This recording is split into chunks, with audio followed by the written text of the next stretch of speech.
মৰনৈ সোৱণশিৰি জিলা পৰিষদত এনডিএ মিত্ৰজোঁটৰ প্ৰাৰ্থীৰ নিৰ্বাচনী প্ৰচাৰ ৭৭ নং ঢকুৱাখানা বিধানসভা সমষ্টিৰ বিভিন্ন প্ৰান্তত এতিয়া পঞ্চায়ত নিৰ্বাচনৰ গৰম বতাহ বলিবলৈ লৈছে।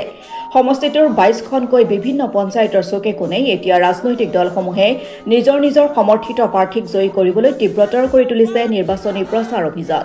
মৰনৈ সোৱণশিৰি জিলা পৰিষদৰ অন্তৰ্গত মৰনৈ গাঁও পঞ্চায়তৰ ২ নং গোসাঁই চাপৰি বাসুদেৱ থান ৱাৰ্ডৰ প্ৰাৰ্থী খগেশ্বৰ বৰুৱায়ো পদযাত্ৰাৰে সমদল কৰি নিৰ্বাচনী প্ৰচাৰ চলাই নিজৰ ৱাৰ্ডৰ ৫খনকৈ গাঁৱত।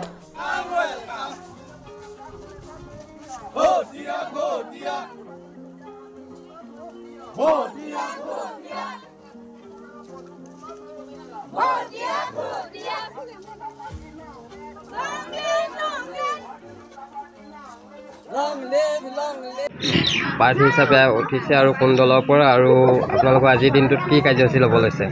সকলোকে নমস্কাৰ। মোৰ নাম শ্ৰী খগেশ্বৰ বৰুৱা।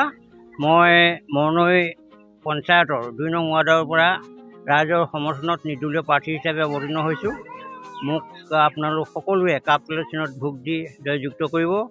মোৰ মুখ্য উদ্দেশ্য হৈছে এখন দুৰ্নীতিমুক্ত আৰু স্বচ্ছ পঞ্চায়ত গঠন কৰা, আৰু আমাৰ প্ৰধান কাম হ'ব অঞ্চলৰ অৰ্থাৎ ৱাৰ্ডটোৰ আমাৰ যাতায়াতৰ সুব্যৱস্থা কৰা, দৰিদ্ৰ জনসাধাৰণক আমি চৰকাৰী সাহায্য চৰকাৰী আঁচনিসমূহ যাতে শুদ্ধভাৱে পায় সেই তাৰ ওপৰত গুৰুত্ব দিম। লগতে আমি আমাৰ সাধ্য অনুসৰি আমাৰ ২ নং ৱাৰ্ডত যিটো জৰীপ হৈ গ'ল ইতিমধ্যে আজিলৈকে মাটি পত্তনটো আমি আহি পোৱাহি নাই। গতিকে এই ক্ষেত্ৰত আমি চৰকাৰৰ লগত যোগাযোগ কৰি আমাৰ মেপখন আনি যিমান পাৰোঁ সোনকালে সফলভাৱে আমি ৰাইজক মাটি পট্টা দিয়াৰ ব্যৱস্থাত যথেষ্ট সাধ্য অনুসৰি চেষ্টা কৰিম। ধন্যবাদ জ্ঞাপন কৰিছোঁ।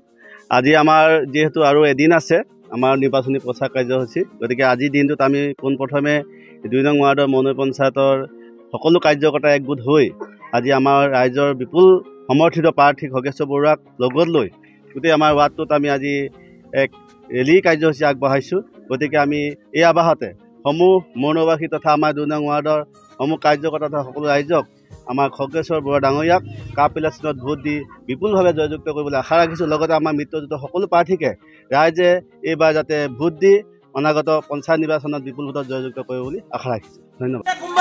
জিন্দাবাদ